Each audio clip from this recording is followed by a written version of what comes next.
हाजी भैया फिर से बताएं तेल का क्या अनुभव था। आज सोनीपत रक्तदान शिविर में चिकित्सा शिविर लगाने गए थे, तो वहाँ पे एक दीदी आई थी। क्या नाम था? जैन, कौन सी जैन थी? एक मिनट। हम्म, पूसा जैन। ठीक है। तो इनका जो हाथ था वो ऊपर नहीं जा रहा था पूरा। तो जो अपना दर्द वाला तेल है, बातनाशक तेल, जो इसमें गंध बहुत तेज है, तेज लगता है जिससे, तो वो तेल मैंने उनको सूंघने के लिए दिया और 5-5 मिनट पे उनको बोला कि आप इसको सूंघते रहिए, क्योंकि बैठे हुए थे, आए थे शिविर में। मैंने कहा जी कोई बात नहीं। तो उसको सूंघते सूंघते 10 मिनट के अंदर जब उन्होंने दोबारा उठाया तो हाथ, मतलब जितना उठ रहा था उससे 50 से 70% ज्यादा उठ गया और दर्द भी नहीं हुआ उठने में। उसी तरीके अच्छा से अच्छा। उसी गांव से एक दीदी आई हुई थी, जिनको भी पूरे शरीर में दर्द हो रहा था, कंधों में सारी चीज दर्द हो रहा था। तो मैंने उनको लगाने के लिए, उनको भी लगाने के लिए नहीं बोला, मैं उनको थोड़ा सा निकाल के दिया, मैं इसको आप आराम से सूंघते रहिए और फिर बताइएगा। तो आराम से, वो उनका घर पास में था, वो घर चली गई। आधे पौने घंटे बाद आगे कहती हैं जी वो तेल और चाहिए चाहिए। मैंने कहा, क्या हुआ? करे वो तो सूंघने से मेरा दर्द हल्का हो गया। मतलब बहुत अच्छा। मांसपेशियों में, उसमें मतलब ये अलग सा। और वहां पे जितने लोग आए, एसपी, डीएसपी और वहां के एमएलए, सांसद जो भी आए, सबको सुंघाया। अच्छा अच्छा। और वहां पे विनती करके आया कि आप लोग अपने गांव में, प्रति गांव में जितने गांव वाले हैं उन गांवों में कोई एक भाई जो स्वदेशी चिकित्सा सीखना चाहता है, करना चाहता है, उसको आप आगे कीजिए। उसके लिए आप एक सेंटर बना के दें और उसके घर परिवार का पूरा खर्चा गांव समाज संभाले। बिल्कुल और बिल्कुल। उसको बोले कि पूरी तरह से जो है, आप यहाँ पे जो भी घरेलू उपचार है, दादी नानी के पुराने नुस्खे हैं, वो सब आप अध्ययन करो, किताबें लाओ, अध्ययन करो। और हमारे परिवार में, गांव समाज में किसी को होता है तो फर्स्ट एड के तौर पे उसका प्रयोग करवाओ। धीरे जी धीरे बिल्कुल। उसका अनुभव बढ़ता जाएगा, वो आगे बढ़ता जाएगा। और उसके परिवार को, ताकि उसको उसको घर की चिंता ना रहे, तो पढ़ेगा और समाज के लिए करेगा। 24 घंटा वो गांव के सेवा में लगा रहेगा। तो इस विचार पे काफी सारे बड़े बुजुर्ग थे, बहुत ज्यादा सहमत हुए, कह रहे बहुत अच्छी बात आप बता रहे हैं, हम इसका प्रयास करते हैं। तो उसमें से मुझे याद नहीं, उन्होंने नंबर तो लिया है मेरा, लेकिन उन्होंने, एक लड़का, एक नेताजी टाइप के आए थे, तो उन्होंने कहा कि हमारे गांव में आप कीजिएगा शिविर। मैंने कहा हाँ जी। तो उसमें से कहा कि नेताजी नेताजी मैं तैयार हूँ, इन्होंने जो बात बोली है तो मैं तैयार हूँ, मैं सीखूंगा और मैं लोगों की सेवा करूंगा। अच्छा अच्छा। तो चलिए मतलब बहुत अपनी जो बहुत अच्छी। मुहिम, जो इच्छा थी, कि मतलब जो मेरी इच्छा है कि हर गांव में, मतलब दीपक भाई, अरुण भाई, धीरज भाई, गोविंद, मतलब रीना, रेनू, मतलब जो मर्जी, जो कहते हैं ना कि फर्स्ट एड, हम कहते हैं प्रथम औषधालय, तो प्रथम उपचार हम रसोई घर से हर गांव वाले को ये सुविधा मिल जाए। धीरे धीरे वो लोग सीखेंगे, कोई और सीखे तो अलग बात है, लेकिन एक आदमी की पूरी जिम्मेवारी पूरा गांव उठाए। फिर उसके बाद अगर कोई उत्पाद बनाता है तो उस उत्पाद को ले, उसमें से 2 पैसे उसको और जेन्युइन रेट पे ले। मतलब जैसे अगर किसी ने हल्दी मेथी सोठ नहीं बनाया तो वो बना के देगा, बना बना कर देगा, उससे अपना जो है 2-4 पैसे जितना हो, अपना 19-20 गलत ना करे, ताकि गांव समाज भी उसके साथ हमेशा बना रहे। ये बातें, लेकिन ऐसे लोगों में, मतलब जो इच्छा है, मतलब इच्छा है कि अगर हर गांव में एक इस तरीके से तैयार हो गया तो हम आने वाले भविष्य में, जो आज का खतरा जो तो है, भविष्य में जो खतरा है, कि अगर हमारे पास भविष्य में भी सर्दी, खांसी, जुकाम, बुखार जैसी समस्या हुई, तो आयुर्वेद, होम्योपैथ, एलोपैथी, नेचुरोपैथी, जो भी पैथी हो, वो जिस भी पैथी से इलाज कराएगा, हर पैथी व्यवसाय के रूप में, मतलब खर्चा ज्यादा देना पड़ेगा। आज हो सकता है, अगर हमने रसोई घर को नहीं पहचाना, उसके उपयोग को नहीं जाना तो आने वाले समय में जुकाम और छींके मारने के लिए भी कहीं ऐसा ना हो कि 10,000 रुपये लग जाए। इसीलिए जरूरी है कि रसोई घर को आगे करना ही पड़ेगा। जैसे कि बता रहे थे कि पेटेंट का और ये सारी चीजें दवाइयां प्रिस्क्रिप्शन पे, लेकिन भाई रसोई घर में हल्दी या मेथी या सौंठ अजवाइन वो इस्तेमाल करने के लिए किसी से पूछना थोड़ी पड़ेगा। राजीव भाई ने जो WTO कानून के तहत जो व्याख्यान दिए थे वो सारी व्याख्यानों का सच साबित हो रहा है। शिक्षा जिस तरीके के होने वाला था कि एक घर में बैठ के आपको डिग्री मिलेगी, वो काम शुरू हो रखा है। स्कूल सारे बंद हो जाएंगे, स्कूलों को प्राइवेटाइजेशन कर दिया जाएगा, वो भी काम शुरू हो गया है। गवर्नमेंट की सारी संस्थाएं बेच दी जाएगी, वो भी शुरू हो गया है। तो ये सारी चीजें जो हैं वो शुरू है। तो रसोई घर तो अपना ही है, रसोई घर को कोई नहीं छेड़ सकता। आपके घर के चूल्हा चौकी को कोई नहीं छेड़ सकता, चाहे जितना मर्जी जोर लगा ले। हमें अपने घर के अंदर बना के खाने के लिए, उसके लिए कोई सरकार कोई भी इंसान आपको नहीं दबाव दे सकता कि आप ऐसे मत खाओ ऐसे मत खाओ। हाँ, वो डर फैला के हमें बेवकूफ बना जरूर सकते हैं। तो इस तहत में रसोई घर को ही आगे करना पड़ेगा। बाकी सब में हो सकता है आज हम होम्योपैथ की दवा ले रहे हैं, बाद में कल केमिस्ट शॉप वाला बोले नहीं जी आप पहले डॉक्टर से लिखवा के लाओ तब हम देंगे। तो ये हो सकता है, आयुर्वेद में भी इसी तरीके से हो सकता है। लेकिन रसोई घर में जीरा और अजवाइन और सौंफ और ये सब खाने के लिए कोई नहीं बोलने वाला। ज्यादा से ज्यादा अगर रसोई घर को भी बंद करना चाहेंगे तो वो यही कहेंगे जी आपके घर में 5 आदमी है, आपको 200 ग्राम से ज्यादा हल्दी नहीं मिलेगी महीने का। लेकिन ऐसा संभव नहीं है। लेकिन अगर रसोई घर पे अगर कोई कमांड करेगा तो इससे ज्यादा यही करेगा कि आपके घर में 5 परिवार हैं तो इससे ज्यादा आपको नहीं मिलेगा। और ये चीज संभव नहीं है। ये कोई भी सरकार हो चाहे कोई भी बड़ा से बड़ा व्यवसायी हो, इस तरीके चाहे हिटलर ही क्यों ना पैदा हो जाए, इस तरीके से नहीं कर सकता। इस तरीके से करने के लिए प्रति घर एक बंदा उसका सिक्योरिटी गार्ड लगाना पड़ेगा। यानी कि 140 करोड़ में अगर 28 करोड़ घर हैं तो 28 करोड़ सिक्योरिटी गार्ड रखने पड़ेंगे उसके घर में, रसोई घर पे नजर रखने के लिए। और ये संभव है ही नहीं। जी जी। तो रसोई घर को आगे करना ही पड़ेगा।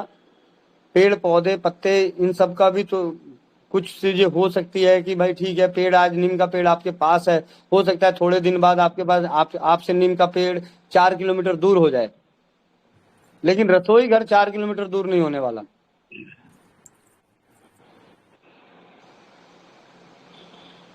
बिल्कुल। वंदे मातरम सुन के बहुत अच्छा लगा। इसको कंटिन्यू करते हैं। ये बैच जी आ गए हैं तो इसको स्टॉप जी करके तो बैठ को आगे। नहीं नहीं, यही व्याख्यान जो गोविंद भाई का चल रहा है, इसी व्याख्यान के साथ हम लोग सत्र को आगे बढ़ा देते हैं। हाँ ये तो तो आगे बहुत ही अच्छा। गोविंद भाई के विचार भी जुड़े रहेंगे और आगे वैद जी का व्याख्यान भी हो जाएगा। और जैसे कि आज 3 विषय है, तो 3 विषयों के बारे में वैद जी अलग अलग बताएंगे। तो जो पहला विषय होगा, पहले विषय में गोविंद भाई का ये व्याख्यान भी रह जाएगा, और क्योंकि छोटा व्याख्यान होगा वैद जी का, तो ये संपन्न भी हो जाएगा। तो हरजिंदर भाई आप व्याख्यान संख्या बताएं, फिर आगे मैं बताता हूँ। जी जी 89 नंबर और दिन है आज इतवार 7 अगस्त 2022। कृपया आप शुरू करें। जी जी, धन्यवाद। जैसा कि हरजिंदर भाई जी ने बताया, आज का व्याख्यान नंबर 89 नंबर है। तो आज के सत्र में आप सभी सदस्यगण का बहुत बहुत स्वागत है, बहुत बहुत स्वागत। और इस सत्र में मैं वैद श्री सत्यवान नायक जी का बहुत बहुत स्वागत करता हूँ। और आज का विषय वृक्क निष्क्रियता पे अन्य 3 विषयों को लिया गया, क्योंकि ये छोटे छोटे विषय हैं। तो 3 विषय आज संपन्न हो जाएंगे एक साथ, और कुछ ही दिनों में वृक्क निष्क्रियता का जो हमारा सत्र है वो समाप्ति भी हो जाएगा 4-5 दिनों में। तो आज का विषय वैद जी ने जैसा बताया कि पहला जो विषय रखेंगे वृक्क निष्क्रियता में, जो 3 विषय हमने चुना है वैद जी के माध्यम से, तो उसमें सबसे पहला विषय है पसीना ना आना।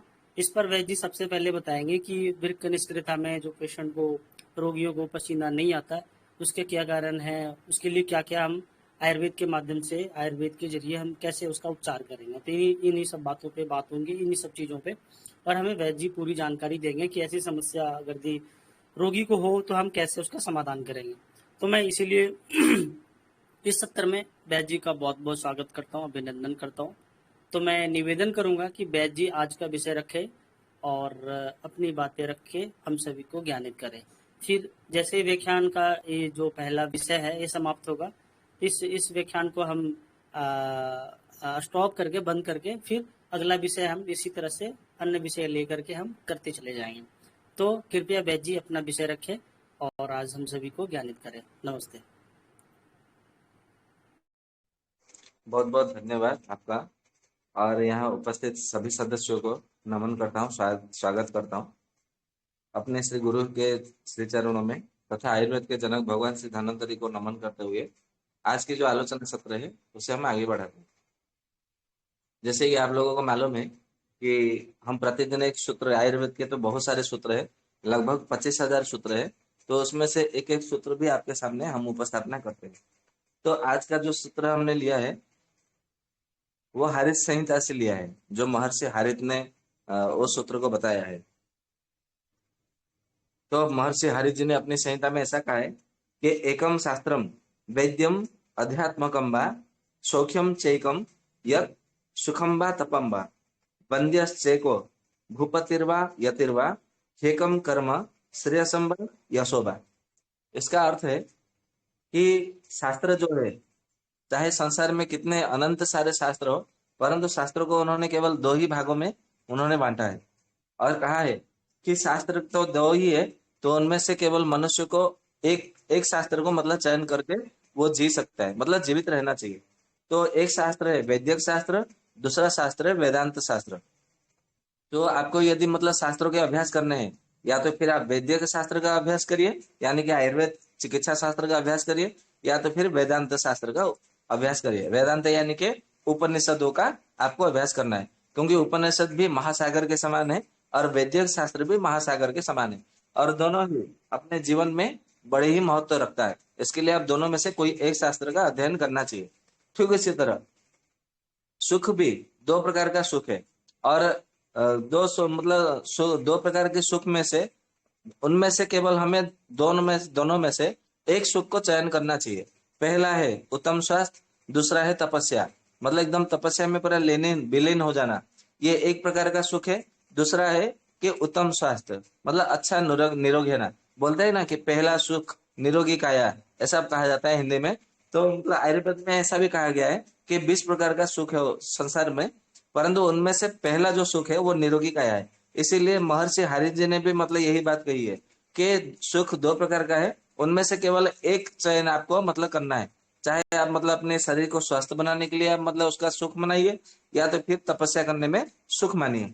ठीक उसी तरह पूजनीय, आदरणीय, सम्माननीय जो मतलब होते हैं संसार में, वो केवल 2 व्यक्ति को ही मतलब सम्मान मिलता है, चाहे वो जहां कहीं भी जाए। तो एक होता है राजा और दूसरा होता है यति, मतलब यति यानी कि सन्यासी, जो साधु होते हैं।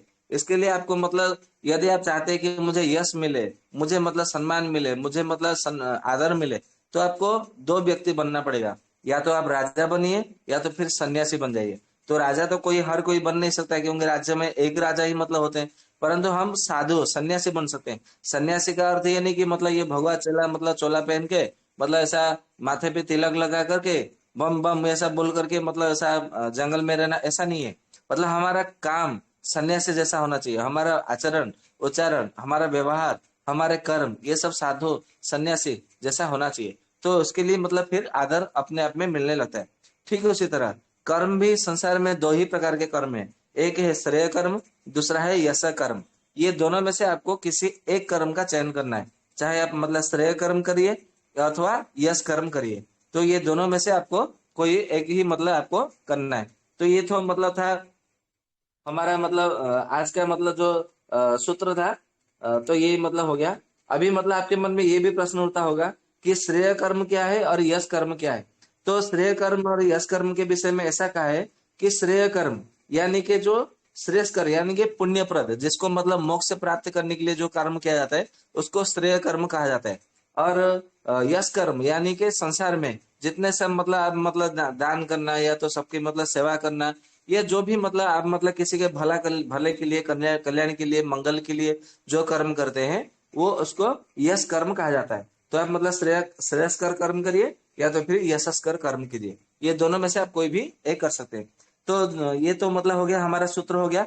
अभी हम चर्चा करते हैं, जैसे कि दीपक भाई ने कहा है कि आज किडनी फेलियर की रोगी का 3 लक्षण को हमने आज मतलब जोड़ दिया है। 3 लक्षण मुझे लगता है अभी तो 7:15 बजने में आया है, तो तीनों लक्षण शायद हो पाए ना हो पाए, तो इनमें से जितना हो जाएगा हम आज उतना ले लेंगे और इसका दूसरा भाग हम कल करेंगे। तो सबसे पहले जलोदर लिखा है, फिर सिरोशूल, फिर पसीना ना आना। तो सबसे पहले हम जलोदर का ही ले लेते हैं, क्योंकि जो पहले लिखा है उसके आधार पर हम ले लेते हैं जलोदर। जलोदर ले लेते हैं और फिर पसीना ना आने ले लेते हैं, फिर सिरसुल ले लेते हैं। तो जलोदर में ज्यादा औषधि मतलब तो आयुर्वेद में मतलब बताया नहीं है, जितना बताया है उतना मतलब हम सबसे पहले ले लेते हैं। तो जलोदर में किडनी फेलियर के रोगी को ऐसा कहा है कि जो सामान्य व्यक्ति को जब जलोदर होता है तो हम क्या देते हैं, अगस्ती रस देते हैं, उदरारी रस देते हैं, उदरामय कुंभ केसरी रस देते हैं। ये सबको मतलब मालूम है कि जलोदर में ये सब मतलब औषधियां दिया जाता है। परंतु जब मतलब किडनी फेलियर हो जाए तब हमें मतलब क्या देना चाहिए, तो इसके विषय में ऐसा कहा है कि एक औषधि है जिसका नाम है आरोग्य सागर रस। तो आरोग्य सागर रस जो है उसकी एक एक रत्ती की मात्रा में हमें गौमूत्र के साथ में देना चाहिए। तो गौमूत्र के साथ में जब हम मतलब एक एक रत्ती के हिसाब से हम देते हैं तो उसमें हमें बहुत अच्छा फायदा मिलता है। ठीक उसी तरह और एक औषधि है जिसका नाम है उदर ध्वांत सूर्य। तो उदर ध्वांत सूर्य का जब हम मतलब प्रयोग करने के लिए देते हैं तो उसको भी मतलब ऐसा ही है, गौमूत्र अर्क के साथ में हमें वहां पे प्रयोग करने के लिए देना चाहिए। तो जब गौमूत्र अर्क के साथ में हम देते हैं तो उसको क्या करता है कि वो जितना सब मतलब जो मतलब पानी भरा है उदर में, यानी कि मतलब पेट में पानी भरा हुआ है, उसको बार बार परिश्रम मतलब पेशाब लगता है और वो पेशाब में से वो पूरा एकदम मतलब निकल जाता है। इसके लिए हमें वहां पे गौमूत्र के साथ में हमें वहां पे प्रयोग करना चाहिए। ठीक उसी तरह और एक औषधि है जिसका नाम है उदर जलोदरारी रस। ये जलोदरारी रस आपको मतलब बाजार में किसी भी औषधि की दुकान में आपको बड़े सरलता से मतलब प्राप्त हो जाता है। तो इसके लिए आप इसका मतलब लाइए और ला करके प्रयोग करिए, तो आपको निश्चित रूप से आपको परिणाम मिलेगा ही मिलेगा। ठीक उसी तरह और एक औषधि है जिसका नाम है रंभाक्षार सिद्ध विलपी। रंभा यानी कि केले के वृक्ष को लंबा कहा जाता है। तो उसकी मतलब जो जड़ सहित है उसको मतलब लेकर के आना है और उसको छोटे छोटे टुकड़े में मतलब काट देना है और काट करके धूप में सुखा देना है। जब धूप में पूरा सूख जाएगा तो उसको जैसे मतलब क्षार विधि में कैसे बताना है बनाना है, ये तो हम पहले भी मतलब चर्चा कर चुके हैं 2 बार। इसके लिए हम आज उसका फिर चर्चा नहीं करते। तो क्षार विधि से उसका मतलब क्षार बनाइए और क्षार बना के उसका एक एक ग्राम की मात्रा में मतलब एक एक मासा की मात्रा में उसको गुण वही गोमूत्र अर्क के साथ में उनको पीने के लिए दीजिए। तो जब मतलब गोमूत्र अर्क के साथ में धीरे धीरे पीने के लिए देते हैं तो धीरे धीरे उसका जो है मतलब जो पानी है वो पेशाब के रास्ते में या तो फिर मतलब शौच के रास्ते में वो धीरे धीरे वो निकल जाता है। ठीक उसी तरह और एक औषधि है जिसका नाम है वैश्वानर रस करके औषधि है। तो वैश्वानर रस भी ऐसा ही मतलब देना है। वैश्वानर रस देने से मतलब क्या होता है कि उसको बार बार अधिक अधिक मात्रा में क्या होती है कि शौच लगने लगता है, मतलब दस्त लगने लगता है। और दस्त लग करके क्या होता है वो पूरा का पूरा जो पानी है वो धीरे धीरे निकल आता है। ठीक उसी तरह एक औषधि जिसका नाम है मेघनाद रस। तो ये मेघनाद रस भी हम जब मतलब प्रयोग करने के लिए देते हैं तो भी उसमें बहुत अच्छा मतलब हमें फायदा मिलता है। ठीक उसी तरह और ऐसे मतलब और एक औषधि है जिसका नाम है कि मतलब ऐसा कहा है कि महाजलोदर रस। महाजलोदर रस मतलब ऐसा नाम ही मतलब पता चल जाता है कि ये मतलब नाम से ही मतलब इसका पता चल जाता है कि पेट में पानी रखने ही नहीं देगा। तो इसके लिए आप इसका प्रयोग करेंगे तो उसमें बहुत अच्छा फायदा मिलेगा। ठीक उसी तरह और एक औषधि है जिसका नाम है अम्बु शोषण रस। अम्बु यानी कि पानी को अम्बु कहा जाता है। तो पानी को मतलब ये सोच लेता है, मतलब सोच लेता है मतलब ये पूरा सोख लेता है, इसके लिए ही इसका नाम है अम्बु शोषण रस। तो अम्बु शोषण रस का जब हम प्रयोग करते हैं तो भी हमें उसमें बहुत अच्छा फायदा मिलता है। ठीक उसी तरह और एक औषधि है जिसका नाम है कंकुष्ठ लौह। तो कंकुष्ठ लौह का जब हम मतलब प्रयोग करते हैं तो भी हमें बहुत अच्छा उसमें मतलब फायदा मिलता है। ठीक उसी तरह और एक औषधि है जिसका नाम है चुलिकादी बटी। तो चुलिकादी बटी ये मतलब बटी के मतलब नाम से मिलता है, परंतु ये भी मतलब रस कल्प ही है। तो चुलिकादी बटी का जब हम मतलब प्रयोग करने के लिए देते हैं तो हमें बहुत अच्छा उसमें फायदा मिलता है। तो ये मतलब कुछ रसकल्प था जो मैंने आप लोगों को मतलब बता दिया। ये मतलब जो पेड़ में पानी भर जाना जिसको जलोदर कहते हैं। अभी इसमें क्या क्या कषाय कहा गया है तो मैं उसके कषाय के विषय में आप लोगों को बताऊंगा। तो सबसे पहले ऐसा कहा है कि गवाक्षी नाम का जो मतलब एक वनस्पति है, जो छोटे छोटे पौधे थे होते हैं, आप लोग मतलब देखे होंगे मत्स्याक्षी गवाक्षी, जैसे मतलब द्रोण पुष्पी गुम्मा होता है ना, गुम्मे से छोटे छोटे थोड़े मतलब आकार में मतलब लंबाई में ऊंचाई में उसका मतलब आधा आधा मात्रा में होता है। तो गवाक्षी जो वनस्पति है उसको लेकर के आना है, और गवाक्षी वनस्पति का रस निकाल करके उसको लगभग 20-20 ml उसको मतलब पीने के लिए देना है। दिन में 3 बार 4 बार ऐसा पीने के लिए देना है। तो उसको जब मतलब पीने के लिए देते हैं और उसका ही मतलब उसी गवाक्षी वनस्पति का लेप मतलब करके मतलब उसको चटनी की तरह मतलब पीस करके उसको क्या करना है, उसके पेट में लेप लगा देना है। तो उससे मतलब क्या होगा, उसके मतलब बार बार दस्त होगा, और दस्त होगा तो उसके मतलब पतला पतला दस्त होगा तो सारा का सारा पानी उसमें से निकल जाएगा। ठीक उसी तरह ऐसा कहा गया है कि चव्यादि क्वाथ मतलब एक कषाय है। तो जब मतलब उसका मतलब हम प्रयोग करने के लिए देते हैं तो भी उसमें से हमें बहुत अच्छा फायदा मिलता है। ठीक उसी तरह और एक औषधि है जिसका नाम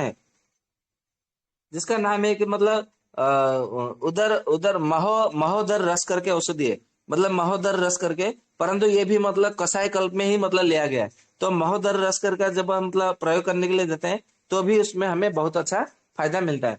ठीक उसी तरह एक औषधि ऐसा है कि प्लिहारी बटी तो मतलब आप लोगों को मालूम है, ये तिल्ली जब बढ़ जाता है तो उसमें मतलब दिया जाता है। परंतु ये किडनी फेलियर के रोगी में जब मतलब ये पेट में पानी भर जाता है तो उसमें देते हैं ना, तो भी उसमें बहुत अच्छा फायदा मिलता है। और एक वनस्पति है जिसका नाम है दसमूल, आप लोगों को मालूम है दसमूल काढ़ा, दसमूलाधिष्ट, ये सब मतलब बहुत अच्छा मतलब काम करती है स्त्री रोगों में, पुरुष रोगों में, वात रोगों में। तो दसमूल आदि काढ़ा करके मतलब औषधि है, उसका अलग मतलब ये जो दसमूल काढ़ा है, दसमूल काढ़ा नहीं है, इसका अलग मतलब दसमूल में दूसरे दूसरे वनस्पतियों का घटक हो गए उसमें मतलब औषधि बनाया है। तो दसमूलादि काढ़ा है, उसको भी थोड़ी थोड़ी मात्रा में मतलब देने से जो पेट में जो पानी भर जाता है वो भी मतलब पेशाब के रास्ते और जो शौच के रास्ते निकल आते हैं, और उसको किडनी को भी उसमें बल देता है। ठीक उसी तरह पथ्यादि कषाय करके, जो कि मतलब भेषज रत्नावली का योग है पथ्यादि कषायम। तो पथ्यादि कषाय का जब हम मतलब प्रयोग करते हैं तो पेट में पानी भर जाना यानी कि जलोदर में, तो हमें बहुत अच्छा फायदा मिलता है।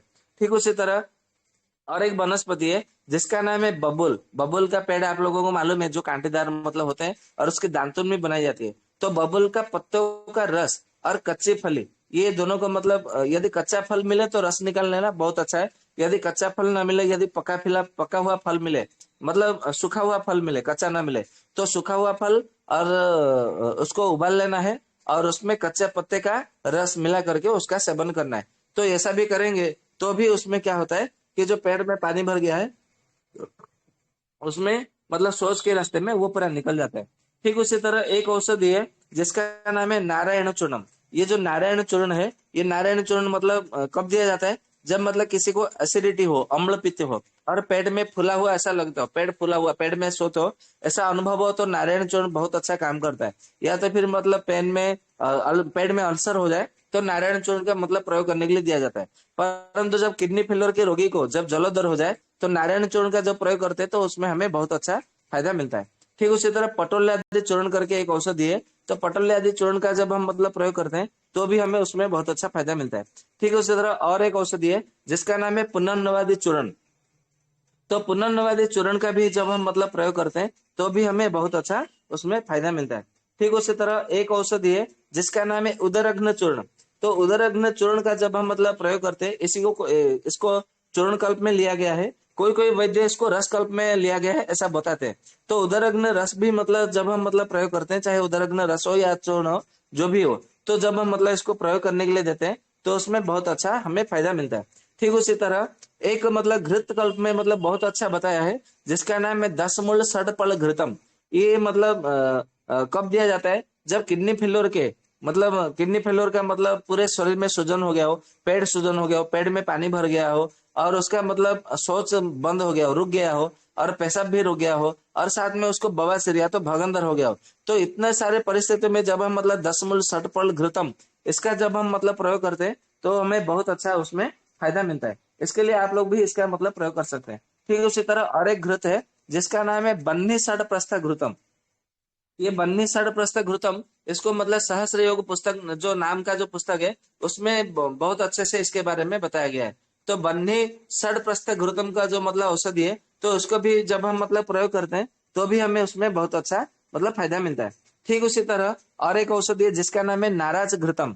नाराज घृत तो आजकल मतलब कोई कंपनी बनाती नहीं है, कोई कोई वैद्य लोग बनाते हैं। तो आप लोग भी मतलब चाहे तो आप पुस्तकों में से उसका मतलब घटक निकाल करके, योग मतलब कैसे बनाना है उसका मतलब निकाल करके आप बना सकते हैं, उसमें कोई दिक्कत नहीं है। तो इसको भी जब हम मतलब प्रयोग करते हैं तो भी हमें उसमें बहुत अच्छा फायदा मिलता है।